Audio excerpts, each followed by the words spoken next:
Okay, so I want to welcome you to our second last session in the Hunting with Heart series. And maybe you can just give me a quick yes in the chat if the audio is okay and if it's coming through for you okay there. Can folks just let me know quick that we're all good? Awesome. Thanks, appreciate that. So I've got a really good friend of mine on tonight and a mentor of mine as well, Alexis Burnett from Earth Tracks Outdoor School. And we're going to be diving deep into the world of white-tailed deer, which oh my goodness, if any of you were with us on the very first call in this series, I shared a story about a really powerful experience I had with deer a couple of years ago when I was really, really sick. I feel like deer have been amazing teachers in my life. I've learned a lot from them. I think about them all the time. I track them all the time. I feel connected to them even outside of the hunting season. So I'm really excited to dive deep into that topic tonight. Before we dive in though, there's a few logistical things that I want to go over, just a couple logistics and announcements. With this being the second last call, I kind of want to let you know where things are going from here and what's kind of coming up and around the next corner for you. Then we're going to dive into this topic of deer with Alexis, and we're going to start kind of at the beginning, talking about Alexis actually wasn't brought up in the city, or sorry, brought up hunting. He had to learn as an adult. And I suspect there's a number of people on this call that are in a similar place. So we're going to dive into, kind of how did Alexis learn to hunt as an adult? Then we're going to dive into kind of like deer biology and behavior and the essence of deer. And then we're going to speak about, how can we learn from deer to actually be better hunters? And what are some first steps to getting going in hunting deer? So that's the direction that we're going to be going with tonight's call. I'm really excited to bring Alexis on in a couple of minutes. But before we do that, let me just go over a couple of announcements for you folks. So first off, I'm going to actually throw up a quick survey right now. And I did this same survey for those of you that were on last week. But even if you filled it in last week, I'd love it if you didn't mind filling it in again. It's really just helpful for us to kind of know the experience level of the group. So here's a quick survey just to ask you kind of where you're at in your hunter's journey right now. So if you don't mind filling that in, it would be greatly appreciated. Let's see. So this is the second last call of our series. So this free hunting series, myself and Caleb Musgrave put together. Some of you know Caleb from Canadian Bushcraft. He's a good friend of ours. And really what we wanted to do, we realized that there was a growing interest in people wanting to hunt, but that there was a lot of people that didn't maybe feel attracted to kind of what they see in modern, more popular hunting culture. And they're looking for a community that has similar values, that's really respectful of, all different people being able to hunt and have access to it, where the ego isn't there. And people that want to make sure that they're doing ethically and sustainably. So that was kind of the motivation behind this series, was to create a bit of a community for people interested in hunting in a sustainable and ethical way. And it's really about valuing and respecting life and being good stewards of the earth. So that was kind of the vision behind this. So this is the second last call in the series, but all of the replays are up. So if you're here for the first time tonight, then you'll be able to actually watch all of the replays of the past sessions. We've got 2 other ones, and we've got 1 more session coming up next week. And next week's call is with our special guest, Daniel Vitalis. And some of you might know him. He's a little bit of a celebrity, I guess you could say, in the States. He has a TV show called Wild Fed, which is all about feeding yourself from the land. He has a really beautiful and I think healthy philosophy towards that. And he also has a podcast called the Wild Fed Podcast. So Daniel's going to be our special guest next week. Next week call is actually on Thursday night, and it's at 7 p.m. Eastern. So just a quick reminder for folks that it's not Wednesday next week. It's on Thursday night and it's 7 p.m. The other logistical thing I'd like to go over, I'm actually going to end the poll here. So if you haven't filled in the poll, do it right now. And I'm going to share the results there. And it looks like there's a number of folks that are actually already hunters, a good number of folks that have never hunted before, but they'd really like to start in the future. So that's perfect. That's who this call is. And it looks like there's a number of folks that are already in our more in-depth kind of mentoring training, the hunter's journey that Caleb and myself and some other folks are running. So that's great, just as a little assessment there. So what I wanted to share, I'm going to just turn this poll down for a second. So if you haven't been into the free community yet, we have a community called the Hunting with Heart community. I'm going to share the link right here. So you can go in there and watch the replays. And I've also been posting some free resources in there. And I'm going to just take you over there for a half second, just in case you haven't been in there yet. And then we'll bring Alexis on right after I finish with this. But I'm going to share my screen for a second. The community is hosted over on Mighty Networks, and I hosted on Mighty Networks because I like their privacy policies much better than Facebook. I also like that we have a really tight-knit community, so it's a safe place. People that are in this community have similar values and networks. So it's hosted out of this community that we call the Nature Awareness and Self-Reliance community. But once you're in there, you're going to want to scroll down to groups, and then you want to hit the Hunting with Heart community. And once you get into the Hunting with Heart community, you can scroll to the left under topics, and you'll see the live replays. So if you click on that, this is where I've got the replays from the last call. So there's the one with Sandy and Cal that we did last week. And there's the first one I did with Caleb a couple of weeks ago. Another just notable thing, we're also starting to put some free resources inside of this community as well for you, that you don't have to pay for this. This is completely free. So if you go down to free learning resources here, I've actually got a new hunters checklist. So for folks to help you, like there's a lot of stuff to think about when you're getting out. So this is just like a straight up checklist to help you figure out what are all the steps you need to go through to be able to set up legally, get some gear together, start finding land, things of that nature. And then I've also got a great journal in here, a reflective journal. So I just wanted to share that really quick. If you haven't gone and joined our Hunting with Heart community yet, please go over and do that shortly, because we're going to be posting stuff in there throughout the year, and that's available for all of you. You can also chat with the other students and stuff in there.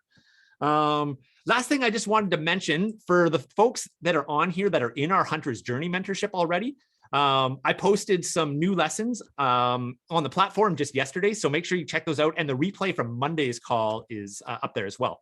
For those of you that might have some interest in joining us in this more in-depth mentorship, that's where Caleb and myself are going to be shifting our focus after our last call with Daniel next week. And our first kind of call with the full paid course, we have Dr. Kirsty Lawrence coming on, who's an amazing wildlife tracker who actually spends part of her year down in Africa. She does a ton of conservation work, an amazing person. So she's going to be part of the Hunter's Journey course coming up. And registration is going to be open for that for 2 more weeks. So if you're interested in that program, you got about 2 weeks to check it out. Message me if you got any questions, and we're going to get, we'll get started with that soon. So without further ado, I'm going to bring on and introduce tonight's guest, who is my good friend, Alexis Burnett from Earth Tracks Outdoor School. So maybe we could just start off, Lex. Do you want to just do a quick little introduction and say hello to the group? Sure. Thanks, Chris. I'm assuming you can hear me.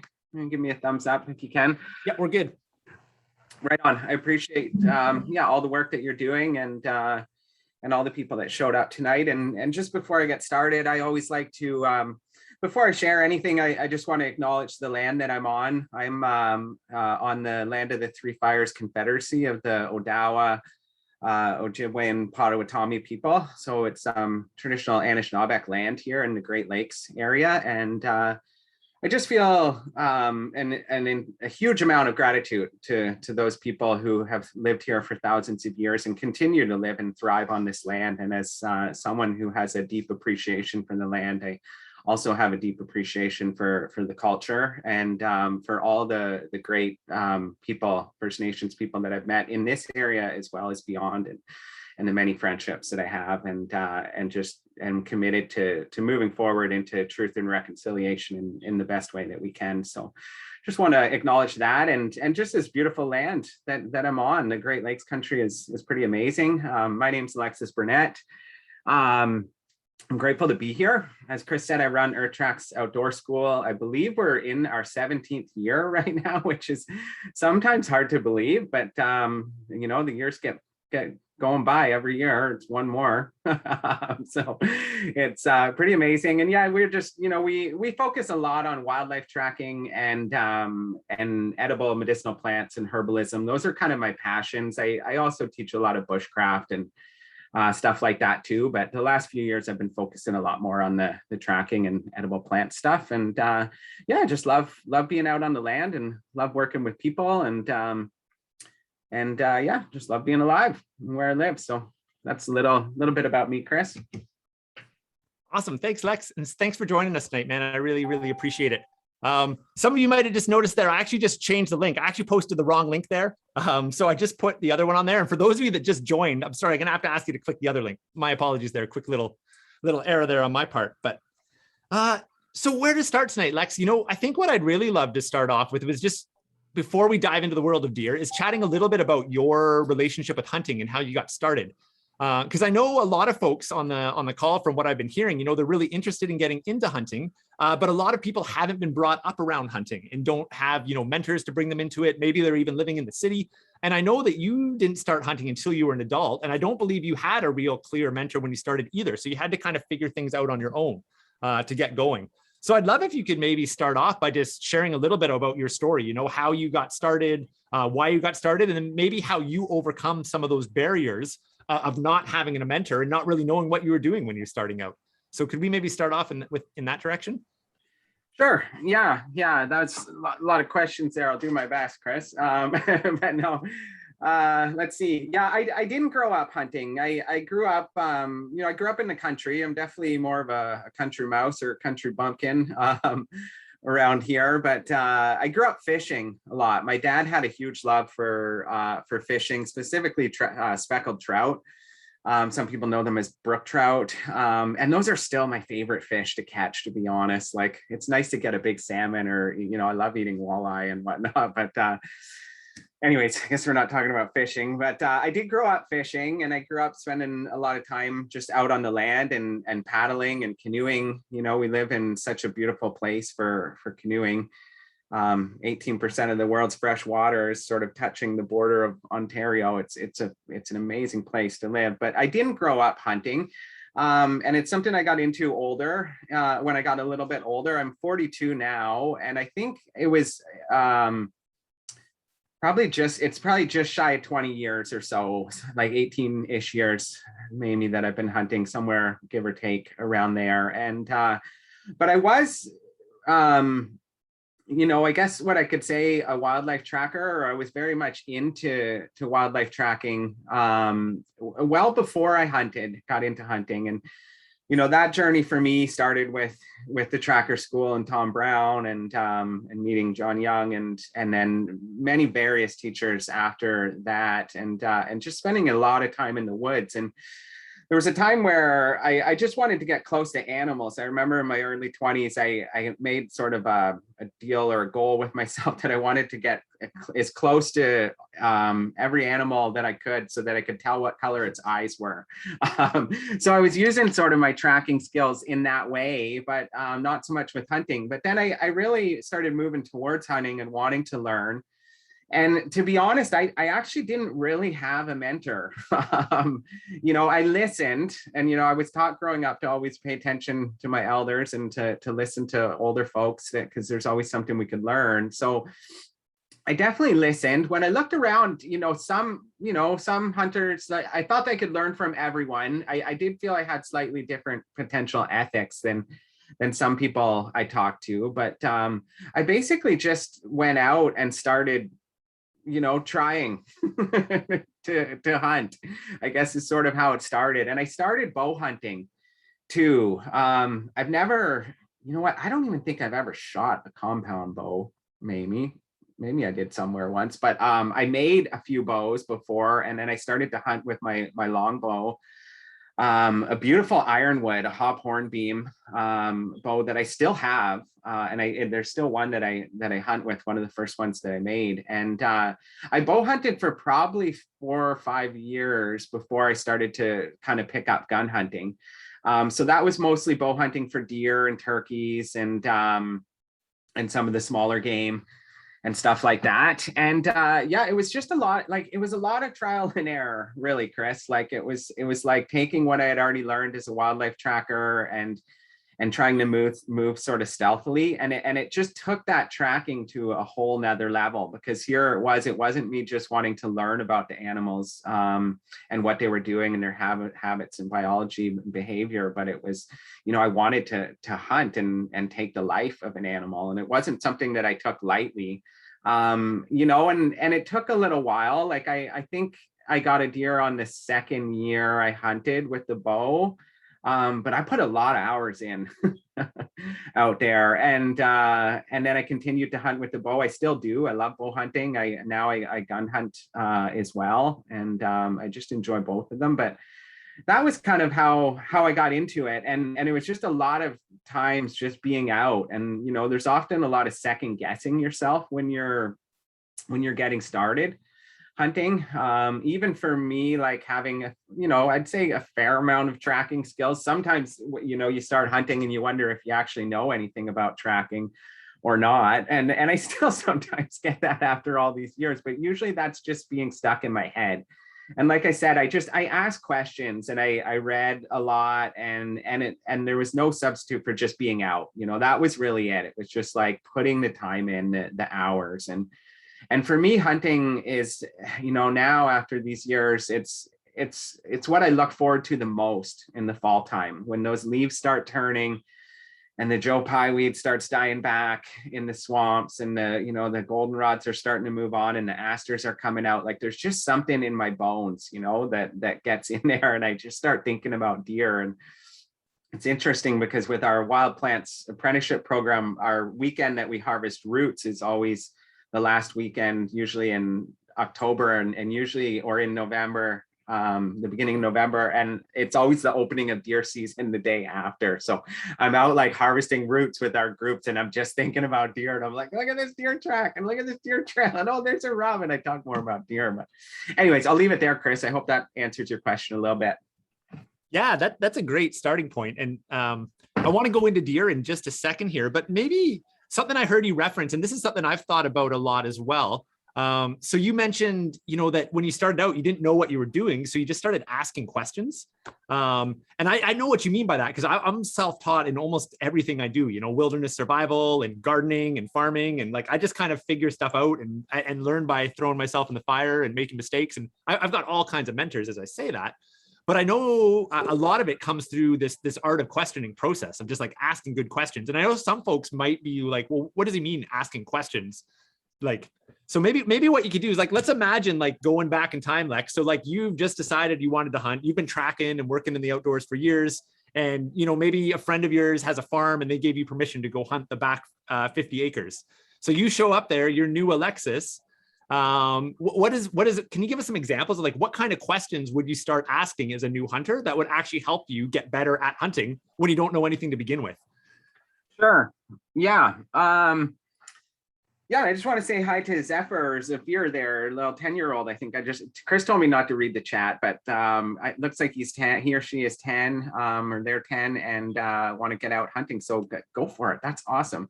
Yeah, let's see. So like, one of the first questions I would probably ask Chris is where you said deer, right? It could be deer or wherever you want to go with it, really. I just want to focus on the questions idea. Yeah, I usually kind of ask like, where is the animal that I'm trying to find? Where do I think it is? So there's some background knowledge that you want to have on sort of the habits and behavior of animals, but that's one question that I will always ask. And I'll also back up a little bit and say that I'm a huge fan of just setting an intention. To me, there's a real relationship between myself and the animals, and it's something that I want to build. And it becomes stronger, I believe, as the more we're out on the land and the more we get to know about the animals. So I always start with an intention of what my intention is for going in the woods. And it may be hunting, it may be just learning, it may be just to find some plants, whatever it is. And then, I express my gratitude and leave that. And sometimes I'll ask a question then, like, where are the deer, and just kind of pay attention to that. And sometimes, it comes in what I see on the land, and maybe it's like a feeling to go in a certain direction. Who knows what that can be, but so that's a question I ask. And then I just continuously am looking for sign, of the animal that I'm looking for. And asking questions on, like, how old is this track? Which direction is it going from? Where's it coming from? Where is it going to? So those are questions. Definitely asking myself questions like, which way is the wind blowing? If I'm hunting certain animals like deer, who have an acute sense of smell, which we'll probably talk about. Or if I'm trying to sneak up on something that really relies on their sense of smell, then I'm definitely going to be heavily paying attention to which way the wind is blowing as well. So those are some questions. Is that kind of the train of thought you were going on, Chris? Yeah, definitely. I just wanted to get people's minds rolling on that. And, I can throw a couple other ones into the mix a little bit, but like other good questions might be, well, okay, this animal that I want to go out and target right now, like what's its dominant sense? Like, because I'm very sight dominant as a human, but different species have different dominant senses. So you could ask yourself, well, how is its dominant sense impacting the way it perceives the world? And should that change the way that I move around it? You might want to ask like, well, what is this animal eating right now? What's it drinking right now? A good one would be like, who is this animal's natural predators and how does it get spooked versus what is it used to, so it's really just any kind of questions that start coming up on your mind, and you just kind of start exploring them, and some of those answers you might answer that same day while you're out, whereas other ones, it might take you years to answer that question, and hopefully it'll lead to all kinds of other questions in the process, and that's where the learning journey really happens. Before diving into deer, I guess the last question I just want to ask, because I think we're going to kind of shift directions here a little bit, Lex, but this is just coming back to people hunting for the first time. I know one question I've been kind of polling people and asking, well, what holds you back from getting started? And a lot of people, it's like, well, I don't have access to land to hunt. Like, I don't know anybody. So I'm wondering if I'm going to ask two questions. One, do you have any advice for somebody on finding places to hunt to begin with, whether it's public or private? Like, how do you even start that process? If you don't have land? And then number two, I believe you've done a little bit of public land hunting. So any advice for people that want to go out and hunt public land around how to find it and or how to just hunt on it in a good way, like in an ethical way and as a steward, and in right relation with the other people out there, the animals, things of that nature.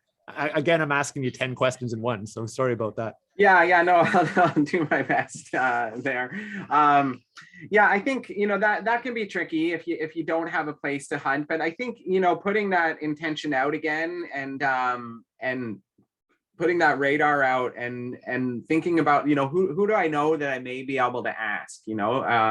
So there's potential for finding private property that you could hunt on. Maybe there's some farmers in an area or someone who owns a larger acreage or someone in your area, depending where you live. Here in Ontario, we have a lot of agricultural rural land in the south and a lot of fairly deep forest, quote unquote, wilderness in the north. So there's a lot of people that may have larger acreages that you can ask. So definitely, put your radar out there and start thinking about who could you potentially ask, and maybe just asking around in your inner circle, people that are maybe somewhat friendly towards hunting. But it's always good to have conversations when you're getting started. You may not necessarily want to get into like defending hunting to someone who isn't a hunter when you're just getting started, I would say. But definitely asking around. I started off hunting, let's see, on my brother's land. There was 2 or 3 other friends that let me hunt on their land. And then as I just started to meet people, it was amazing how it just kind of opened up. I tend to kind of stick hunting a lot of the time where I find places that I really like, and then I feel like I have a lot of options, but I tend to go to the places I know well and sort of throw a couple new ones into the mix each year. In terms of public land, like in Ontario here, and I guess across Canada, it's what's sort of known as like quote unquote crown land. We won't necessarily get into that, but it's similar to what I think in the US they would be called state forest, maybe, or state land. So basically, we call it treaty land to be politically correct too and respectful. Yeah, it'd be a lot more. It's definitely that. But you can hunt on in a lot of those places. So if you live in southern Ontario, there's a lot of like what they call county forests that you can hunt in, especially sort of in more of the northern regions, and then up in the further reaches, you have different land that you can hunt on. So I think for me, usually when I hunt on public, what we'll call say public land, is I often bow hunt a lot more because I don't get out as much on public land in the gun season myself anymore, just because it tends to be a little bit busier. But with that said, we want to have respect for the people that are there. So sometimes you'll find even on public land that people can get maybe a little territorial, or they've been hunting there for a long time, so they kind of think it's sort of theirs. But be respectful.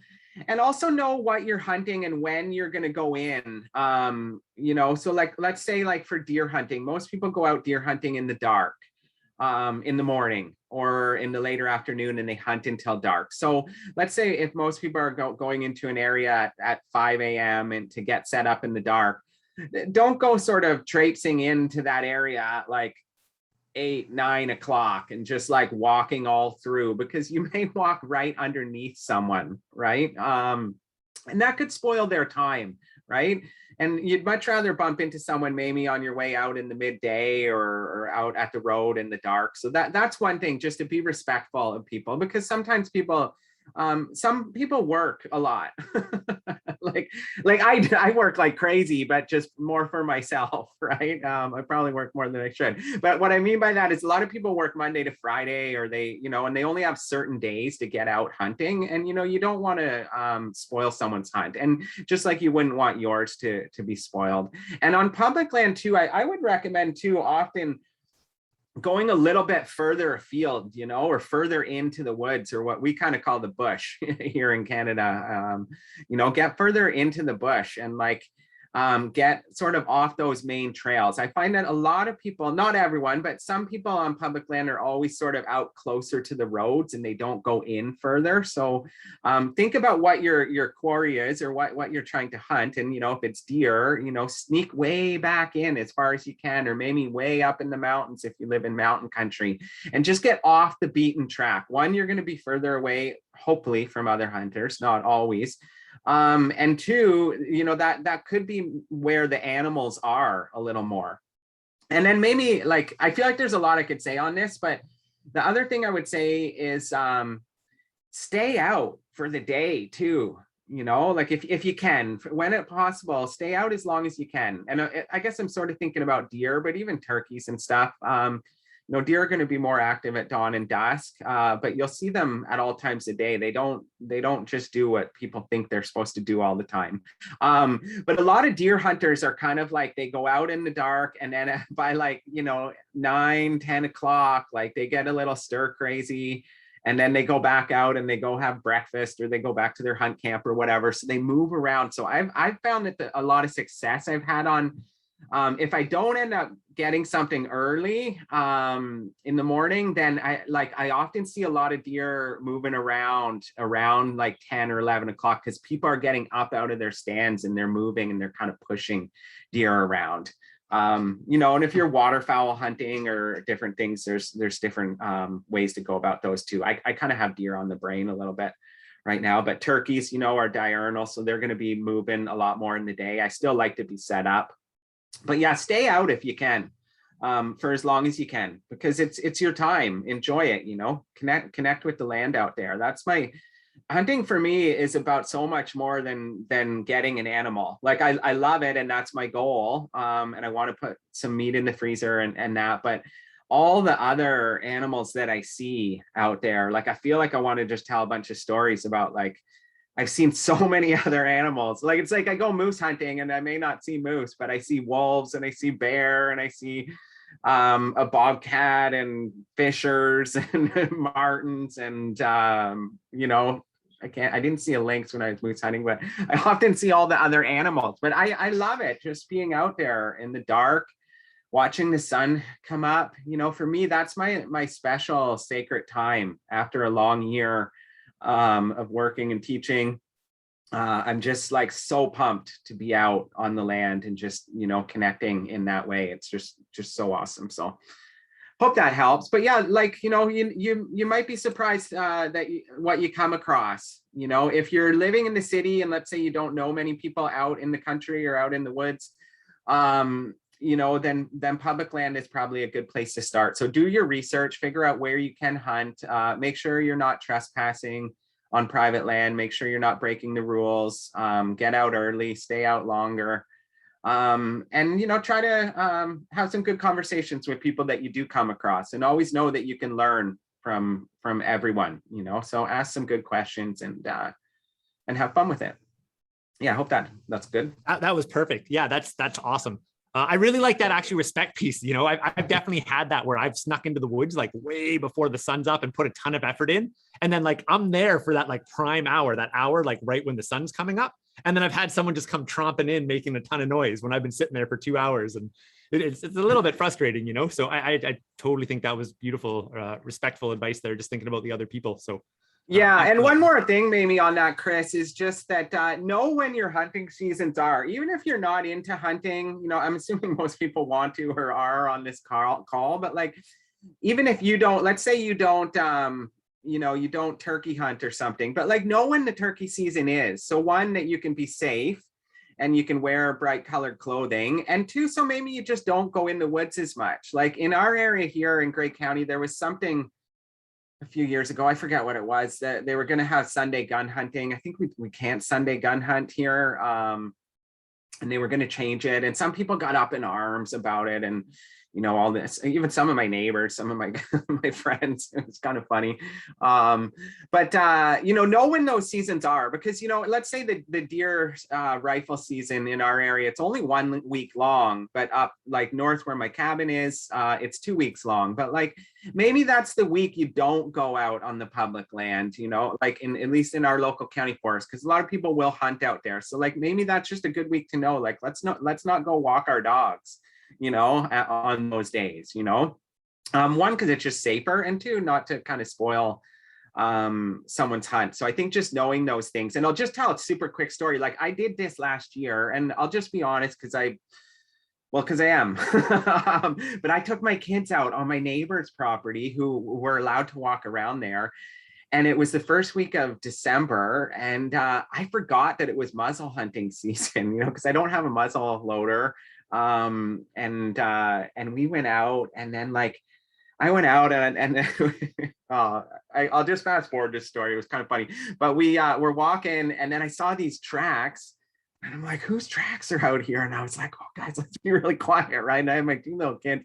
And then I'm looking around and I pop out and I look up, and there's a guy sitting up in the tree stand, right? And he just like raises his arms. He's like, buddy, it's hunting season, right? And I felt like such a jerk, and here I am, like, yeah, I'm giving this advice now, but like, just being honest, I did that because I had forgotten. I shouldn't have forgot. But anyways, I felt bad for that guy. I ended up meeting him after, and it was totally fine and cool. But he had maybe been sitting up there a long time, and that, so get to know those things.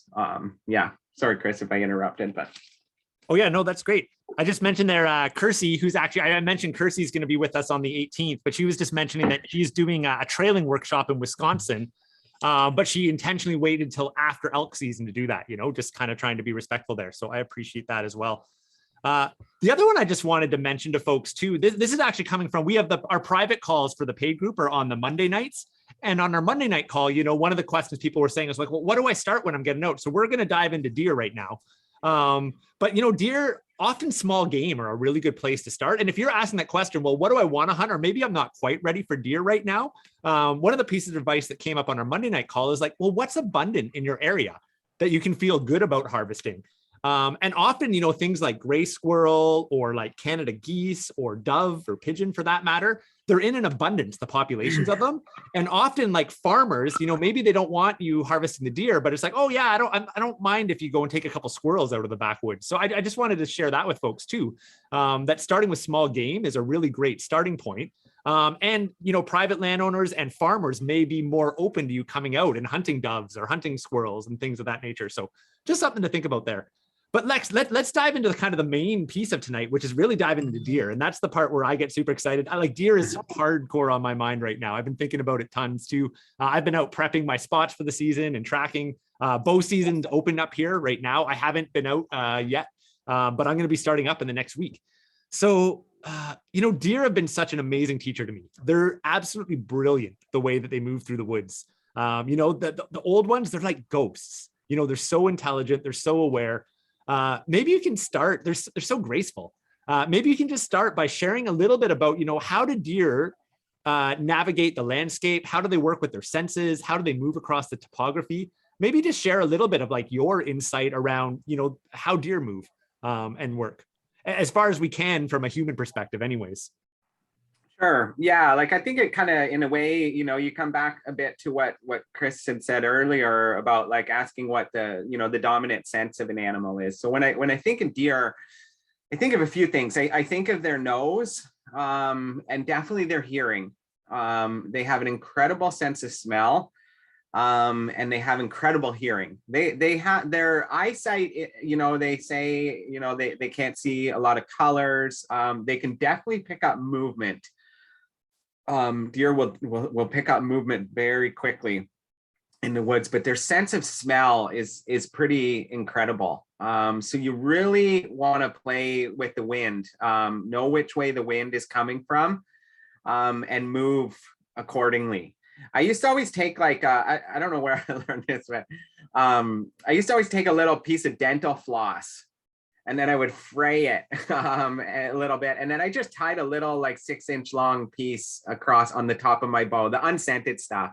But you know, something small like that is nice. I was never really like a puff person with whatever the baby powder is or whatever people spray, but that works. But you want to know which way the wind is going. You know, my kids taught me this one.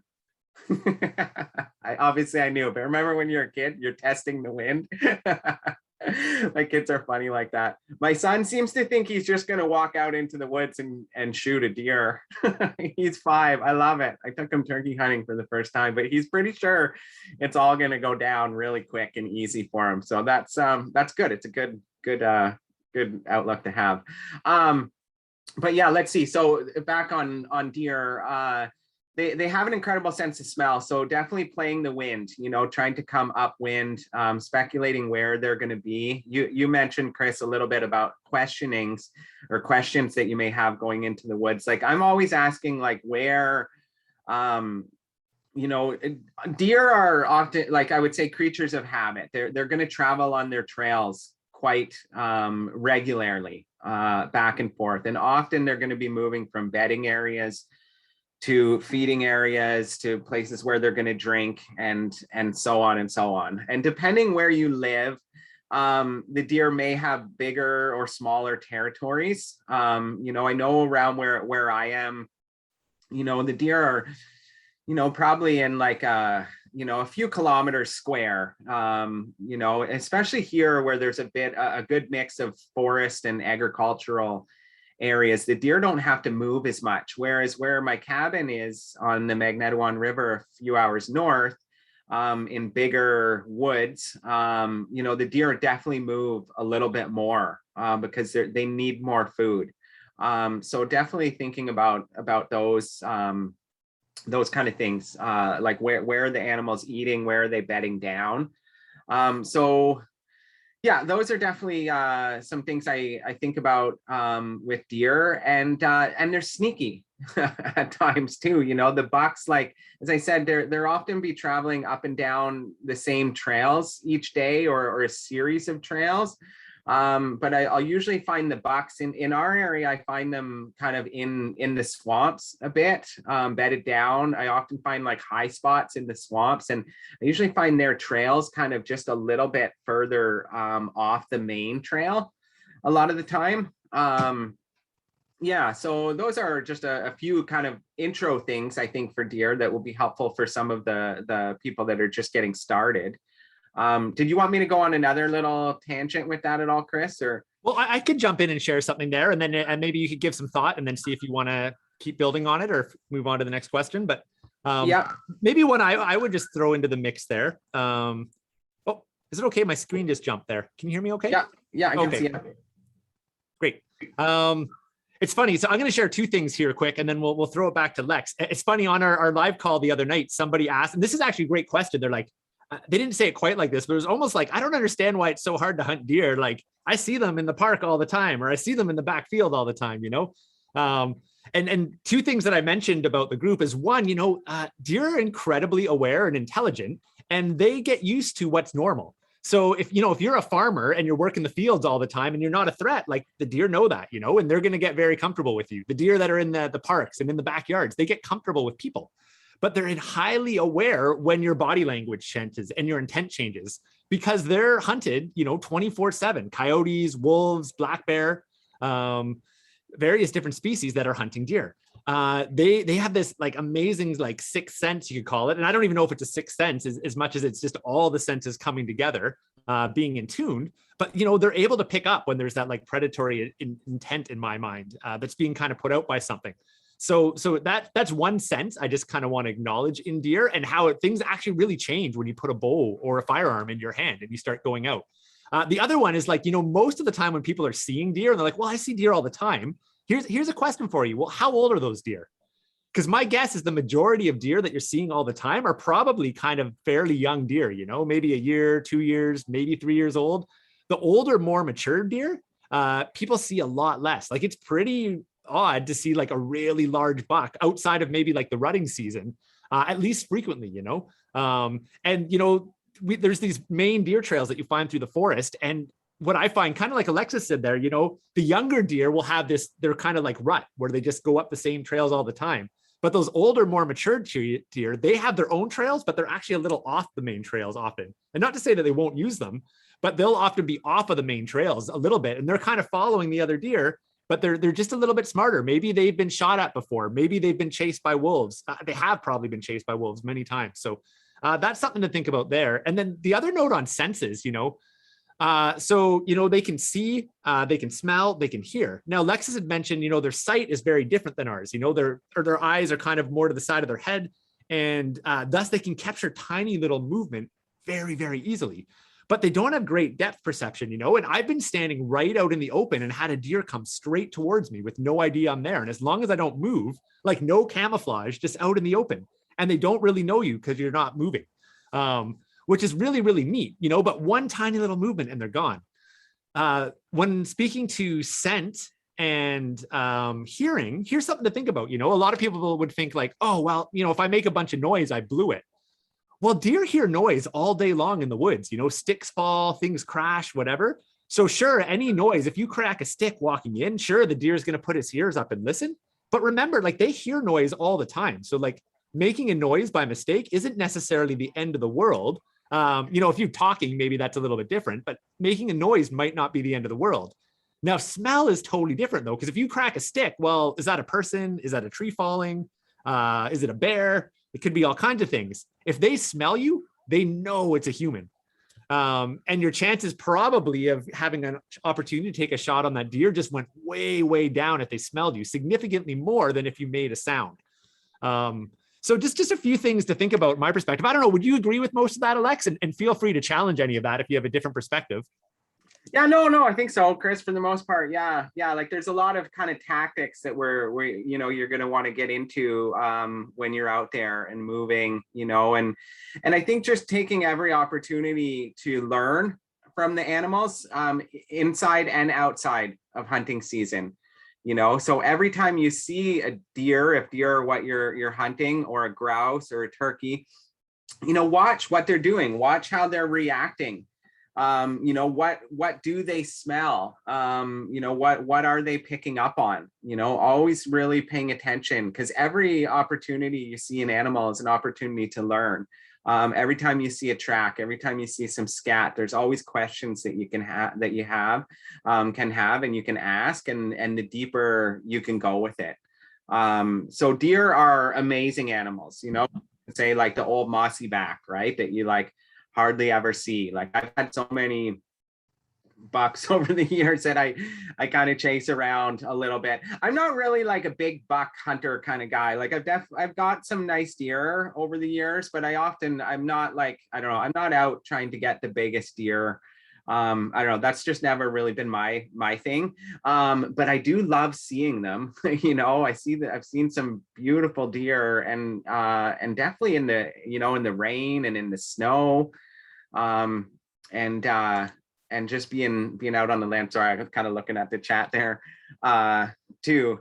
But I remember the first deer I ever got with my bow. I had been sitting, and actually the first deer the first deer I ever got with my bow, I shot from literally like, I don't know, 6 feet away, maybe. But I was just like, I don't know, it was kind of lucky, but it was one of those things where I'd just been out sitting, and I had been tracking, and I found it like a ridge. I often find deer moving up ridges, up and down ridges. And there was sort of a big main trail that crossed this ridge. And I ended up sitting by this huge oak tree. And it was with that first ironwood bow that I had made, and a cedar arrow. I had a steel tip on it, but it was a good little setup. And I'd been sitting there for hours, and I was kind of falling asleep, and it was actually around 2 o'clock, a time when, people are like, oh, deer aren't moving in the heat of the day. And it was a warm day out there. And I just sort of like, I was dozing off a little bit. And then I looked over, and sure enough, it was just that deer head. And it's amazing sometimes when you're out how you're looking and watching and listening to everything for hours. And then all of a sudden it's just like, boom, like there's a deer tail or a deer shows up, and then it's on, and the deer turned and came down this trail right where I thought. And anyways, just ended up coming right in front of me, and I ended up getting that shot. But at that time, I had sort of guessed which way I thought the deer was going to come, and I'd set up sort of down on the downwind side of the trail, and things just lined up, so yeah, there's more to that story that I could share later, but I don't want to I know we're going to be crunched a little bit for time, but yeah, deer, they're amazing animals. The lessons that we can learn, whether we're out hunting or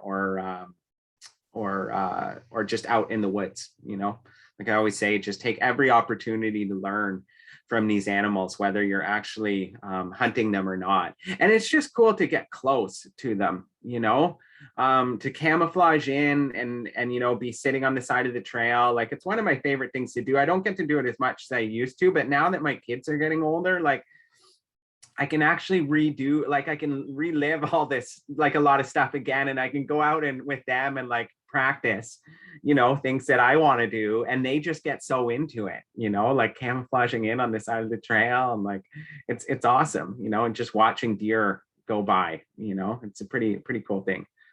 Awesome. Yeah, I mean, I could throw that in as a piece of advice for folks, is like get out there just as much outside of the hunting season as you do inside of the season, Hey, it says Eric, but I think that's Zephyr there, if I'm pronouncing it right, was asking, how old were you when you got your first deer, Lex? Yeah, like that's, I was fairly old. Like I was in my 20s, 20, oh shoot, I don't know, 25 maybe, might have been somewhere in and around there. 25. There you go, Zephyr. You can beat him by 15 years. Yeah, do it, Zephyr, because, like a lot of people, like, you grow up, like my son will probably, have his first year, and I don't know when it'll be, but like, we're going to, he's going to be coming out with me a little bit this year. I had my kids on my back bow hunting, in the backpack carrier, both Violet and River. I took them out quite a bit, and I wasn't sure if I'd get anything then, but with the bow, it was so much fun. I loved having them on there. But yeah, get out when you're early, learn these things, and I think that's a great thing if you can get out and learn to hunt when you're young too. You can let go of some of the things that maybe are hard for adult hunters or people getting into hunting. I think we're stuck in our heads so much as a society. I don't want to say, like, I don't want to use too many we statements, but like we have a lot of things that we think about, and we're very well trained in using our brains. And that's great in a lot of ways, but it doesn't always help us in the woods. So just like, that's probably one of my tips or something I'll share, but like, just like get that quiet mind and let go, let go of all the things you think, and like you're thinking, just second guessing and all that sort of replaying in your head. Like, why am I out here? I should go do something else. I should, just like learn to quiet that mind and let those go and let go of that expectation. And also just forget about what everyone else tells you sometimes too. Like I did say at the beginning, like ask people and learn from people, but there's also a lot of information out there. Like, you're never going to shoot a deer from the couch, right? You can watch it on TV, but you're never going to catch a fish if your line isn't in the water, right? I hear so many people and they're like, oh, I only go out in the morning and then I go home. You'll never get a deer at this time of day, or, oh, it's too windy to go hunting. It's too this, it's too that. It's like, you know what, just get out there and do it. Like, sure, it's windy. Yeah, deer might not move as much in the wind, but they're still out there. Like, you know what I mean? Like, you can still get in and get in on them. You just change your tactics up, like I love hunting on the ground. I haven't shot like most of the deer I've been on the ground. I've got quite a few from a tree stand too, but I just love being on the ground, and my style of hunting, like I do hunt with the gun and I hunt with the bow. Most of the deer I get with the gun are fairly close to bow range too. Like my wooden longbow, you know, I really only want to shoot things at like 20, 30 feet or so, give or take, maybe a little longer, but not much. But most of the time I end up, like, my strategy is to try to get in close, you know, a lot of the time. And I love being on the ground. I don't know where I'm came to that with, but just get out there and do it, you know, and practice and learn and get out of your head and forget what, you know, don't listen to yourself. Just learn to kind of quiet that mind and enjoy the time out there. Awesome. Lex, I just want to highlight that one point there, because you were talking about like how we can get in our head about like lessons. So like, I want to tell everybody, find a mentor, but at the same time, like, to be totally open-minded, because the number of times I've like read something about deer, or even on like a hunting show from somebody with a ton of experience, and they're like, oh, well, deer do this, or they always do that. Like every time I hear something like that, I feel like I see a deer do the opposite within like a month of that. Or every time in my own head where I like come to a conclusion, I'm like, oh yeah, you know, deer, like I used to think that deer like always walked into the wind, you know, because they could smell what was ahead of time. And last year I saw one of the biggest bucks of my life, and he walked in with the wind at his back, you know? So I feel like every time I like come to like a clear conclusion of like, oh yeah, deer do this, like nature loves to just humble that and show me a deer doing the exact opposite, you know, which it's beautiful. Well, yeah. It's nice to speak to the open-minded, the importance of being open-minded, you know? Yeah, I think so, you know, and like, you know, you want to take in, like, you want to use every tool in your toolbox as you can, right? So you know, you always want to, you know, play the wind, you want to cover your scent up. Like, there's so much that I'm sure Chris and Caleb get into in their course that's outside this call. But like, you know, for instance, like I'll have times where, you know, I come into my stand or into my ground blind and I think that the deer are going to come a certain way, and then they come the other way, and they'll like get right to my trail and they'll put their nose down and they smell it, like they're just so on me. But then sometimes when the winter comes, like I really love late season bow hunting. Like bow hunting on Ontario goes till New Year's or the end of December. I think some management units it ends around the 15th, but where I hunt, it's always goes right to the end. And I love being out in the snow. Like I really love hunting in the snow a lot. Like one, because the tracking's a little easier, but it's just, snow is just awesome. Like I hope I just love the winter. It's such a great time. But I found that like the deer travel in my tracks a lot in the winter. And it's just, you know, it's that conservation of energy thing, especially when the snow gets to be like a foot deep or something. I'll have them, you know, walking in my tracks all the time. You know, and sometimes I even like set trails past where I'm going to be sitting, you know, and I've got deer that way where I've actually just walked right in front of my stand in deeper snow and made a really nice trail and then just looped around. And then sure enough, the deer come down there. So you never know, right? Like they're sometimes really nervous of you, or like it's you never know exactly what's happening. So it's just a good reason to just always be out there and don't think like just because something isn't happening in a certain way, you know, like Chris talked about, like moving slowly and like deer hearing a branch. Like sometimes we call it like deer walking or walking like a deer, you know, nothing really walks like a human in the forest, just like clomp, clomp, clomp, that like clear cadence of just step, step, step. Like when you look at how deer walk, it's like a few steps and then they're feeding and then they're listening and then a few more. So if you're breaking a few branches, like when I was younger going out, I tried to be like, I didn't even make a noise going to my stand in the morning. And sometimes it would take me forever, you know, because I didn't want to scare anything and ruin my whole hunt. But like, I don't know how many times I've like made a few noises and then I thought I ruined the hunt. And then like all of a sudden the deer just pops right up and I end up seeing them or whatever. But when I say deer walking, like just like walk like a few steps, stop. Anytime you break a twig, stop. Don't keep breaking twigs, because that's what deer pick up on.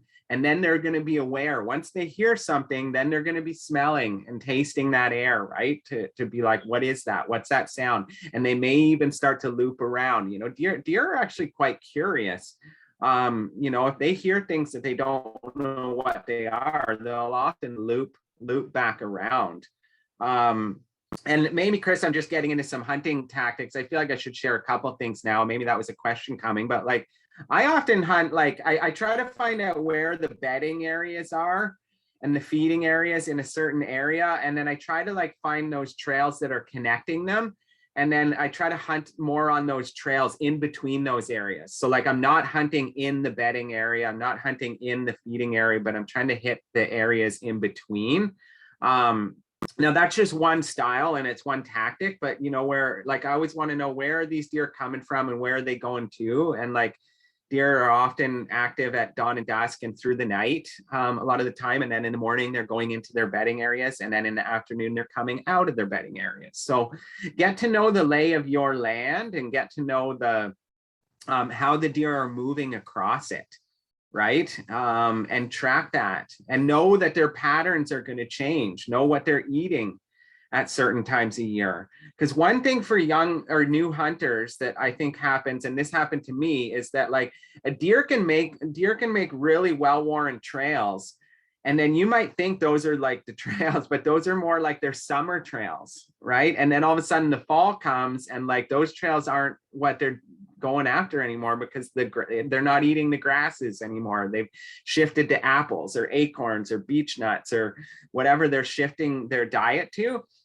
And I've sat on those trails just waiting for the deer to come down, you know, like my first trail camera was like a film one, like one that you got film in, like put, you know, people remember film, like, you know, it was a big thing when all of a sudden it was like our photos, right? Like usually you'd send your film away. It took like a week or 10 days, 2 weeks. You get it back. All the pictures suck. They're all blurry, whatever. I forget where I'm going, but you know, trail cameras can be helpful. I don't really use them that much. I should probably use them more. But I do play around with them quite a bit. It's funny. I kind of actually use them more for non-hunting purposes. Like I like to get, you know, up in our cabin, get pictures of the wolves and bear and everything. But trail cameras can be happy or good, but just, yeah, knowing where the animals are coming and going to is going to be really helpful for you and when they're running those trails. So if you're just pay attention all throughout the seasons. And I find that late fall and even early in the spring, if you're in an area where there's a lot of snow, if you say you didn't hunt, like you didn't get a chance to hunt this year, and then next spring, as soon as the snow goes, that's a great time to go out tracking. One, you can find sheds and you can find where the bedding areas are of the deer, you know, in the winter, but you'll see the activity. You'll see those fresh trails from the fall because nothing really happens. The deer totally shift their patterns when the deep snow comes. In our area, they'll, like out where our cabin is, they migrate in the deer yards. All the white-tailed deer will go up to like that, oh shoot, what's that? Big deer, the Port Loring deer yard. And they'll travel 20, 30, 40, 50 kilometers up to that deer yard. And they're not even really around in the winter. And the moose are there. But then in our area in the south, you know, the deer are in the cedar forest. But when the snow goes, is what I'm trying to say, is just get out and track. Because that's going to tell you what the activity was in the fall, which is generally in the rut there. So those are some things I think to think about. You know, a couple other things maybe like I've had better luck like hunting rub lines, like so like rub lines where deer are scraping trees and depositing scent. So like antler rubs and ground scrapes. Often you'll find area like a trail and there'll be a series of rubs, and if there's a lot in a shorter area, I often think I'm maybe in that core territory of the buck, the bigger buck and all the bucks that are rubbing on that line. But I find that I have better success hunting those sort of pre-rut in the early season, and the rut is like the mating season for deer. So if you don't know what that means, it's basically just when the deer are like, the bucks are, their neck swells up. Yeah, I was going to say something about testicles, but like they're just getting ornery, we'll say, virile or whatever the word would be. But they, what am I trying to say? I'm getting totally off track there now, but yeah, that's the mating season. And in Ontario, it's generally the end of October into the first couple of weeks of November is kind of the main time. It'll vary depending on where you live, but that's when the bucks are really running around and moving. So I find that like I'll hunt those places that they're scraping earlier in the year, and then when the rut really sets in, that's when I'm looking for where the does are, because the bucks are going to travel a lot and they're not necessarily going to be caring as much about those rub lines. I'm not saying they don't rub and you'll never see them there, because that's not true.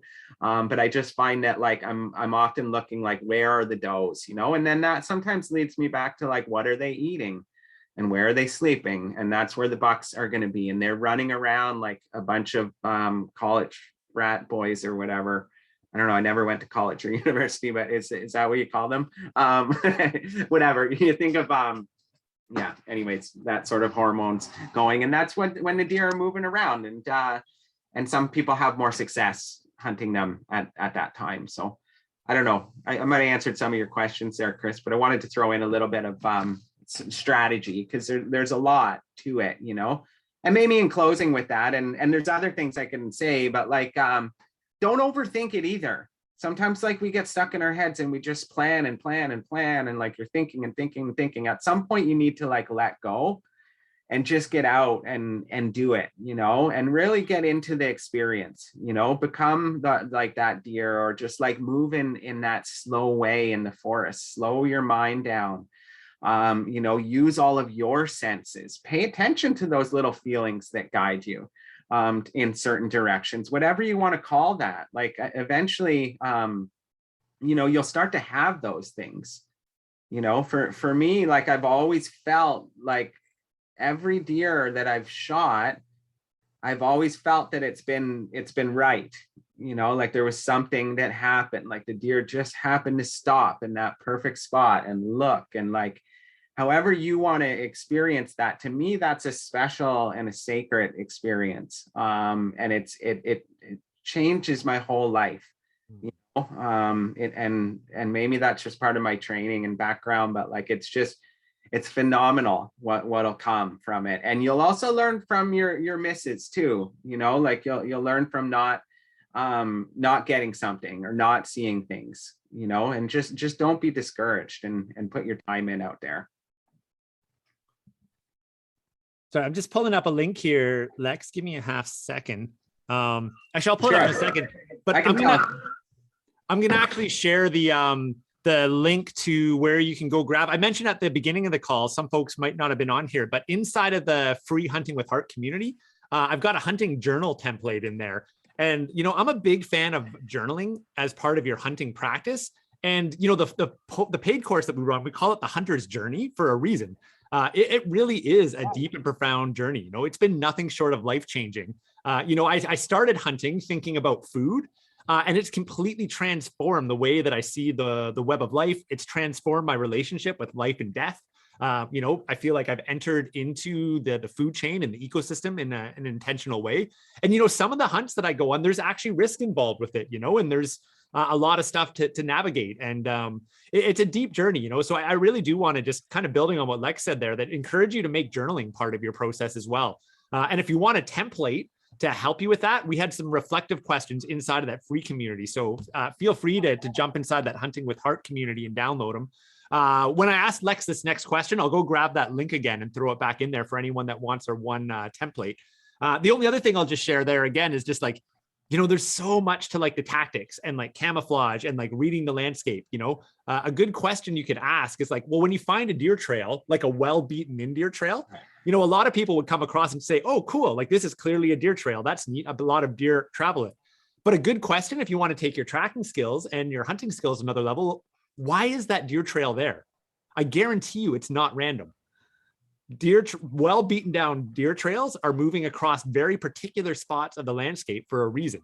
So a great question is to ask, well, why is it moving on this part? And think about it in context to the greater landscape. Will really start helping you understand deer as well. Lex, it sounded like you maybe kind of shared, I'd asked Lex to kind of come up with like a list of kind of like his key points for a beginner hunter. Do you feel like you just covered that and what you gave us, or do you want to kind of summarize those for us right now? Yeah, I could share a couple more. I'll kind of think about, yeah, like I probably hit a few. I'm a big fan of journaling too, Chris, and I think people should, you know, write more. You know, it's a really good thing to do, just to pay attention, because you'll never remember all the experiences you have, and there's something about kind of reliving the experience. So I'll just add on you're recording your sights, your observations, things like that. And Chris is going to share his journal. I'm sure there's things that will prompt you. I'll also say, think about the land that you're hunting, or that just in general too. And imagine you're a bird up above and you're looking down on that land, and something that may be helpful when you're starting is just think about where you are now and where you came from. So like, where's your car parked, or where's your house, or whatever it happens to be, and just like retrace your steps in your mind's eye of where you've gone. And then think about like what animals you've seen, and think about where the bedding areas are, and like where the different habitat changes are. And deer are often in edge habitat a lot, like even in the big woods up north. Like I still have most success with deer, on the edges of, maybe wetlands, or like in pinch points where like they get funneled in. But like, I'm always thinking like, okay, where could they be coming from? Where did I see that deer? Where did I see that scat? Where did I see that browse? And I'm mapping that in my mind. So if you're not a fan of journaling, at least do that, start to get a feel for that lay of the land, and where the animals are moving. And I call it like bird's eye view or bird's eye mapping. But that's an incredible tool. It'll help you in so many ways, even just not to get lost or to get yourself unlost. But that's something that I think is a really good one. And your journaling, you pay attention to your celebrations and maybe your weaknesses or your areas for improvement. So what was it? Like maybe you were stuck in your head a little bit too much, and then you walked a little too quick. Like I often would have these experiences where I'm going in the morning in the dark, and I'd be like, oh, you got to slow down, you're going too fast, right? And then I didn't listen to it, and then it's like snap, snap, and then the snort, right? And I scare the deer. And then sometimes I'd be like, oh no, I ruined the whole hunt, but I'll just go in anyways, right? And then I end up seeing those deer. Sometimes they might have just heard you and you spooked them, or you see other deer that come by. So those can be some good things. I think we talked a lot about like getting to know the land, and getting to know where the animals are moving. Another thing that I want to mention is just get to know whatever your weapon is. Your bow, your gun, your, I don't know, slingshot, atlatl, throwing stick, whatever you're using. And I like the idea of starting with small game, too, when you're just getting into it. But like, get to know what your weapon is intimately, so that you can use it well. So like, for instance, like when I'm bow hunting, I usually try to shoot like 50 arrows a day or something, leading up to bow season.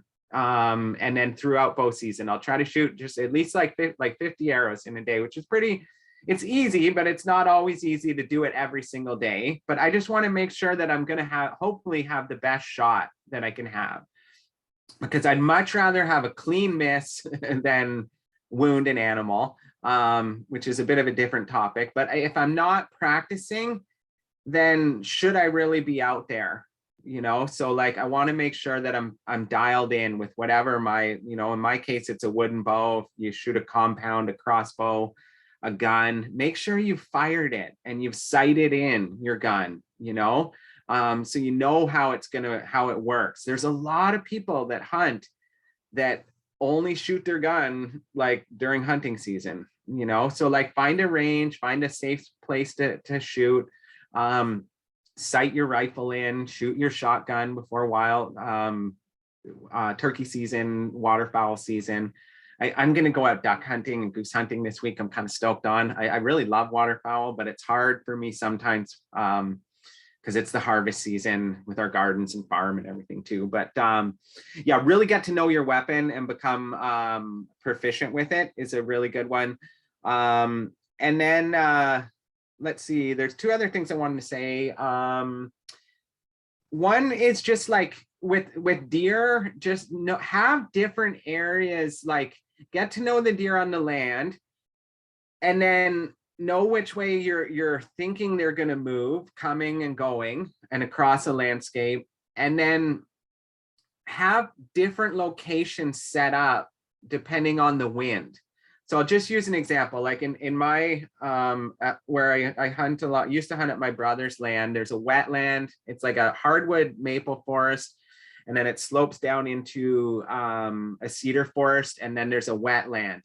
And the deer always, almost, well, not always, but a lot of the time are moving from east to west, or west to east in the morning and opposite in the afternoon, a little bit of north and south, but they move along the edge of that wetland a lot. And depending on which way the wind's blowing and which time of day I'm going out, I have certain spots. Like if the wind's coming from the west, then I only go to this 1 or 2 spots. If it's coming from the north, then I sit next down by the wetland so that my scent gets blown across the wetland. And I do strategize which way to come in to my sites and stuff. So just if you have a spot that you're hunting consistently, pay attention to that. Or if you're just looking at a topographical map and you're guessing where things are moving, think about where you should be sitting in relation to the wind. If you're hunting deer, you know, when you're hunting waterfowl, like, you know, how ducks like to land kind of into the wind and different things like that. So you want to strategize a little bit that way. And then maybe lastly, I'll just say, be easy on yourself. You know, if you're just starting, like, it's really, hunting can kind of be stressful a little bit. It's a really, like, I love it. And I think of it as my relaxing time, and I love being out all day, but it's really easy to kind of kick your own butt and be like, you know what, like, oh, I suck. Like, you know, and this was true for me because, like, here I am, I'm teaching I've been teaching tracking for 15 years or 17 years. And like, we have an apprenticeship around tracking. We take people tracking, like, and then I'm out hunting and I'm like, shit, like, I suck at tracking. I think, like, do I just suck at tracking? Like, I don't know anything, right? Like, I didn't even see a deer, right? And then, like, you can be really hard on yourself. And then if you miss, and there's all kinds of different things that you can be hard on yourself, but like, you know, let it, like, go easy on yourself. You're just a human learning, you know what I mean? And these are skills that all of our ancestors knew them, but it takes time to pick them back up. And things like bow hunting, shit, like, bow hunting's hard, man. I think anyway, sometimes it's also amazing and you can get good at it, but just go easy on yourself. It's easy to beat yourself up and get all kind of stressed out. Like, no, just enjoy the time out there. Enjoy every part of it, everything that you see. Treat everything like a learning experience when you're out there, and make sure you celebrate some things. If you're finding yourself getting down on yourself, at least, like, celebrate a few things at the end of each day. You know, that beautiful sunrise, that beautiful sunset, that barred owl that almost came in, like that fisher that you called in, you know, like I've called in a lot of fishers when I've been hunting, or maybe not a lot, but like, I don't know, 10, 12 over the years. And I called them in. I called a lot of animals in when I'm hunting, or just seeing really cool things. Like, that's usually the best part to me about hunting, is going out in the dark, watching the sun come up, connecting with the land, seeing animals. I watched a fisher kill a blue jay last year. That was so cool. And there was this whole bird language sequence around it. And then I saw the fisher run past me with the blue jay in its mouth, dangling like that. And it's just like, those kind of experiences to me are priceless, you know? So yeah, anyways, those are few little tips, I'd say. Those were awesome, Lex. I feel like this is like actually like a master class for like beginner deer hunting right now. Like, there's a lot in there, you know. I might try and summarize these into like bullet points after the call or something, and post them into the Hunting with Heart call again, or into the free community, because this is fantastic. Great. Yeah, just have fun. So it's so fun. I'm so pumped for hunting season. I can't wait. I have another like 3 busy weeks here on the farm. And then I'm full in, man. I'm full on in. I just can't wait. Like, I'm watching. A guy came down. I'll just tell one quick story, Chris. Sorry, but I'm drinking homemade apple cider, right? Because I have all these apples. Like, there's almost falling from the trees all over the place. I'm actually having anxiety over all the apples I have. So if anyone lives around me, I have apples, like probably 100 bushels. But anyways, I made this cider, which is not the story, but a guy came down my driveway the other day. Big Dodge Ram passed the house, turned around, came back, and started coming out in the driveway. And I'm thinking, who is this guy, right? And he's like, comes up, he's like, hey, he's like, what are you doing with all them apples? Right? And I was like, I'm making cider wine. He's like, oh, I just wondered, I saw those trees and then I came back around and I wanted to know if I could have some to feed the deer. Right? I don't really do any kind of baiting myself, really, but whatever, to each their own. And I was like, yeah, sure, you can have those apples, but I wanted to give him all the rotten apples I had up at the house. But I kind of didn't want him to come up just because of different reasons and stuff. But anyway, so he went down, was getting apples. I went up and got a couple of bushels and came down. I was like, here, you can have these. But it was really cool. We had a nice conversation. You know, he was a bow hunter. He actually was related to one of my neighbors who were like original settlers in this area. And like, I know them really well now, or fairly well. And we had like this great connection. And we just started talking about deer and like where we hunt and how we hunt. And he was saying how his brother had saw 8 deer the other day, and there were 2 bucks that were sparring. And it was kind of cool. So it's just like, you know, thinking about those apples. And the deer sometimes come right in on our land here to eat those apples, which we don't see a lot of deer right here. Like they're always right around us, but yeah, they come in and under the cover of darkness and eat my apples, which is great. I'm stoked on that in a way. Anyways, I don't know if that's in relation, but you meet really cool people. You'll have some good experiences too. And it's a nice thing to do with friends and to get out. I kind of hunt solo a lot, but I also get out with good friends like Chris too. So anyway, yeah. Chris, if I'm taking too much time.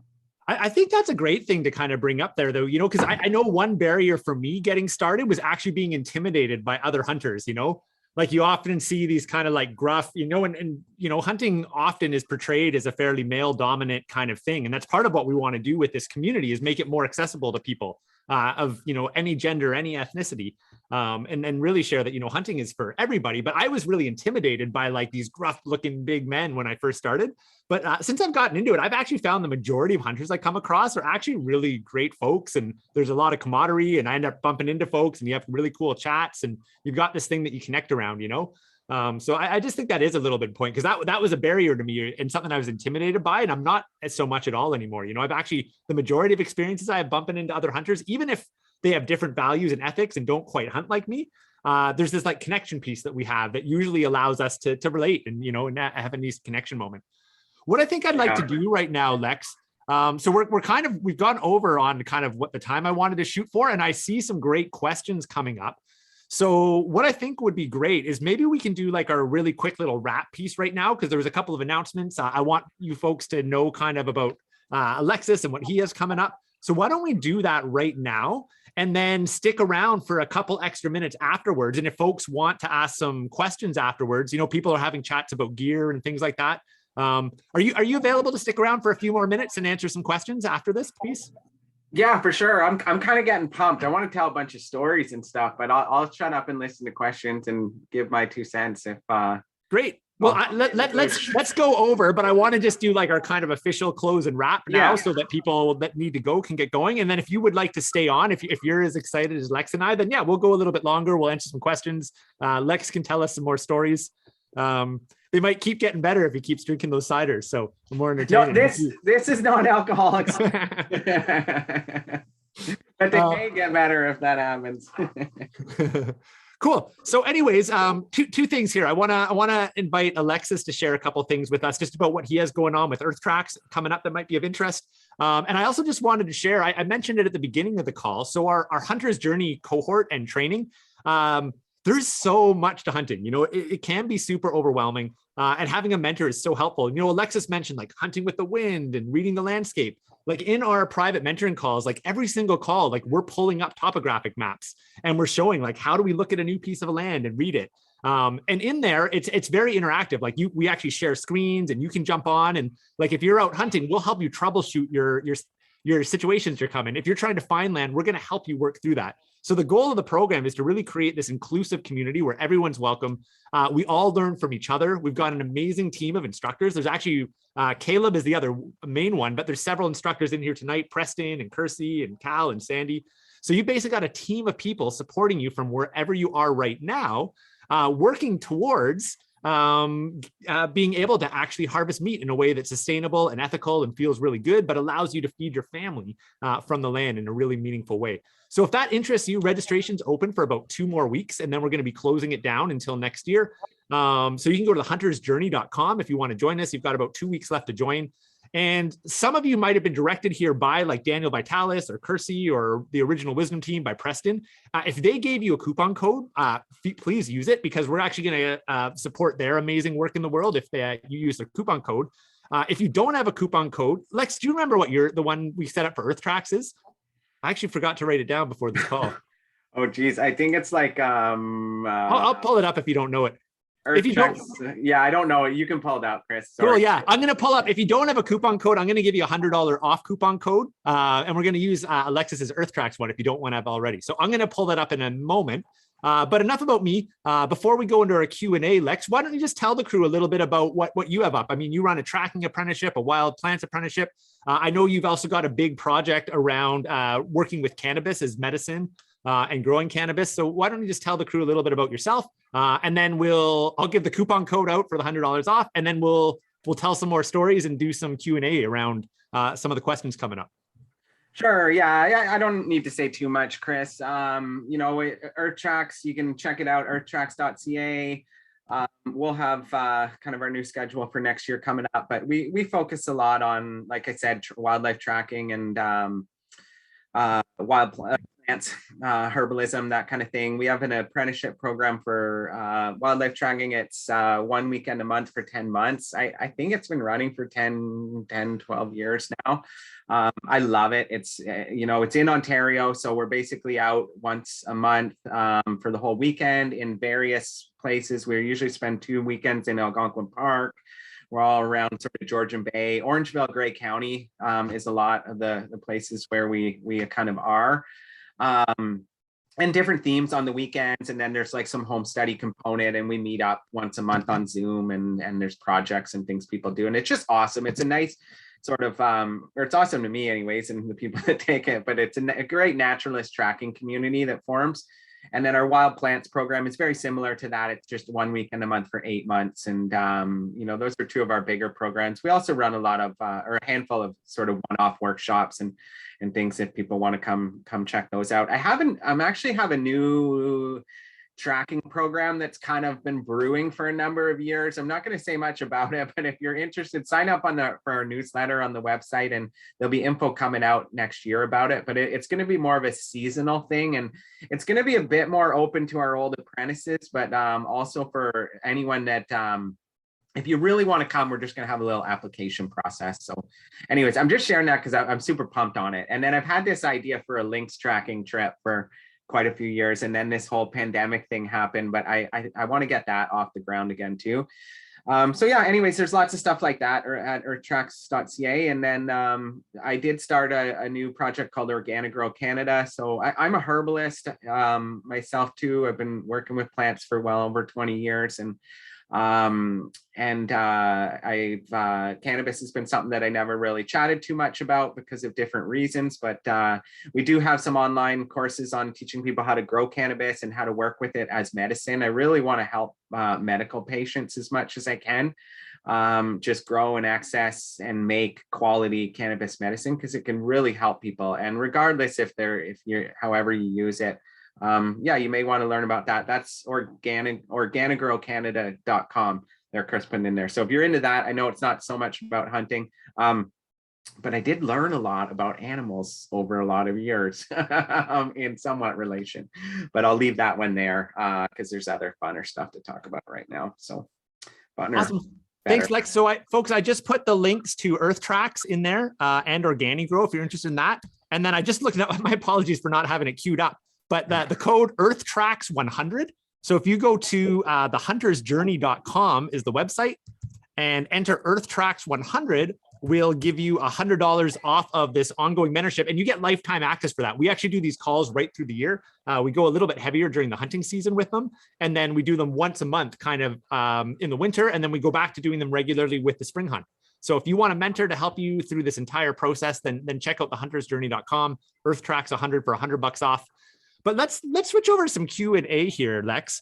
One of the questions that someone was asking about was footwear and talking about getting cold specifically. And there was questions about tips for staying warm in the late season. So I'll share a couple of my thoughts really. And then if you want to add anything that you could, Lex. Couple things for me. I eat a ton of fat in the late part of the season. So when I go prep to go hunting in the morning, I throw like a big scoop of butter and a big scoop of coconut oil in my coffee and sip on it. And I really find it makes a difference. And then bring like really fatty food. I really find that makes a difference on those cold days. I've also gotten really big. I carry a little insulated like foam pad, the kinds that you use, like you would like the old school ones you'd sleep on camping. And I literally just have it struck with a little carabiner to my backpack. But if I'm going to stand in the same place for a long time, I'll literally unclip it and I'll stand on it. Or if I'm kneeling or if I'm in a tree stand. And I find just that little bit of insulation, because your feet are like always the first thing to get really cold. And I find having that little insulated pad makes a world of difference for my warmth as well. And then layering is huge for me. I wear a ton of wool and a lot of small layers, so I can layer up, layer down. And something I've learned, you know, on really cold mornings, I used to always just like gear up and head out. And then I'm sweating by the time I'm at my spot where I want to be. And now I'm really good at like allowing myself to be really cold when I start. So I actually like wear the minimal gear, even when it's like -15 out. Like I'll go out in like just my very basic layers with my warmer gear in my pack, so that I don't start to sweat on my way in. And then when I'm going to stay still, then I'll put those layers on. And I found that's made a big difference for me. The last thing I'll throw, I love mucklucks for hunting. So there's a brand called Steger mucklucks. I feel like the quality of them is not maybe as good as they used to be. Although I'm not certain on that. That's just my thought tracking them over the years. There's probably other brands out there that are really great, but they're basically like moose hide with felted liners. And I find them incredibly warm, especially if you're moving in them. So that's what I wear. Anything you want to share on warmth there, Lex? Yeah, you kind of nailed it, Chris. I think just getting to know your body, you know, it's just like when I winter camp, you really got to regulate your temperature as best as you can, and the layering thing. I love my Steger mucklucks. I just my hunting clothes I only use for hunting clothes, you know. So I just, you know, I take them off as soon as I get out of the woods. I, you know, hang them up, descent them, those kind of things. And then, yeah, I think just the layering Steger. I feel like I just say the same things, Chris. Like there's Okay. things, but just being, you know, you want to be kind of warm, especially when it's colder out, you know, having some decent gear. I'm a big fan of wool, things that are quiet, you know, when I'm out there. So I wear a lot of wool, and a lot of layers. And, you know, you can get cold. I've had many times where I'm out there and then, you know, by the time the deer walks by, like I'm so cold, I can hardly draw my bow, you know, and then I'm just like, whoa, right. And there's been a couple of times where I couldn't shoot. I was so cold. But then there's times too, I'll find, because you're sitting and then that blood in all your is in your extremities. It's not pumping around as much. And then when you start to move, you actually get colder. Because that blood starts to go around and you shiver. But embrace those processes, like embrace that too, right? You are getting to know your body, and you can get better at regulating it. You know, I don't know if there's a lot of Americans, we're kind of like cold weather Canadians here maybe, but it's the same thing, you know, everywhere you are, you can get cold in low temperature, or like not even that cold temperature. So whatever, I'll just, maybe so we can do questions, Chris, I'll leave it there. Yeah, sweet. You know, the other thing I'll just add on there, you know, is I want to share that there's an opportunity, and you kind of said this, Lex, to like actually build a relationship with cold. Because I think a lot of people don't actually really realize like where the danger zone is. Because like, you know, I can actually get really, really cold and it doesn't bother me that much because I know I'm not in the danger zone anymore with it, you know? So there's something to like building a relationship, and it's like, sure, I'm cold. Like, who cares? Like if it's not impacting my health, and I've got a warm place to go to, like, could I just be cold for a little bit, you know? And I actually find it's really neat to just kind of explore our relationship with cold and our mind, you know, a lot of it's in our heads, you know, excluding, of course, if you got like a medical condition or something, you know? But as long as you've got a really safe place to come out and you know you can get warmed up quick, I would encourage people just to experiment a little bit with like, you know, building a relationship with the cold and some degree of mental comfort with it. So that's just something I'll plant a seed there. Yeah. Let's see, what do we got here? What's a good... Oh, here, Lori said, what's the best way to get a deer out of the woods? So I'll leave with that one, and then I'll read back some of the other ones before that, Lex. Yeah. Try to get it close to the edge of the woods. You always end up getting it like right before the sun comes down, way the heck away. But yeah, good question. There's a couple ways. Like help is nice. This is when you can bring in your friends and family once you find out where it is. Sometimes if you've shot a deer like around sunset, you want to make sure you don't chase it too quick. Like give it time. If you weren't sure you're shot, it's probably best to back out and find the deer the next day. No matter how much you really want to keep going, because you may push it if you didn't get a good shot, push it by like push it further away.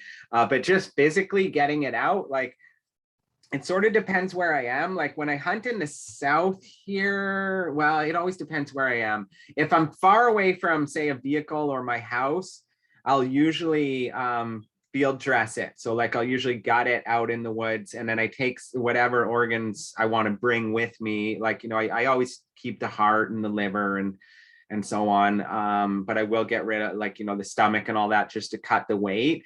And then you could build, what's that thing called, Chris, a travar? Like you can kind of have two sticks. Oh like, yeah. If you're alone, kind of just making almost like a ladder, and then dragging the deer can be really helpful. Sometimes, I pulled deer a long way that way. I usually carry like a little canvas strap that's like about 6 feet long or something. And I usually end up tying it kind of around the head and I usually pull them by the head that way. And like I've pulled deer quite a ways through that way. And then like, I've used sleds in the winter time. I've used a tractor if I happen to be close. Right now, hunting on my friend's land last year, he came out and actually got it with the tractor, which was really nice.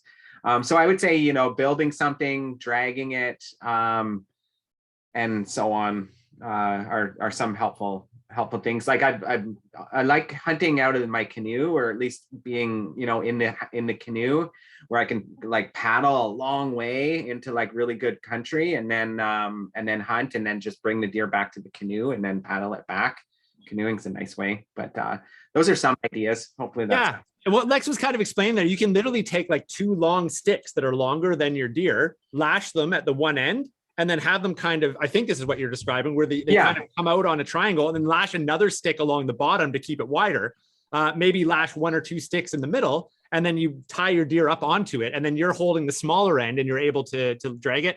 I use a sled often. With 2 people, I've even done it where you tie the deer's legs together, or you can even just like there's a part where you can literally stick it through their leg in the bone. And then we literally just prop it up on a pole that we cut down out there. And the 2 of us carry it out that way. But, maybe the most important thing there, Lori, is to like make sure you have a plan before you go out. And I think some people, get all excited and they go out hunting, but they haven't actually thought about what happens if they make a harvest. So regardless of what you're going to use to get the animal out, make sure you actually thought that through ahead of time.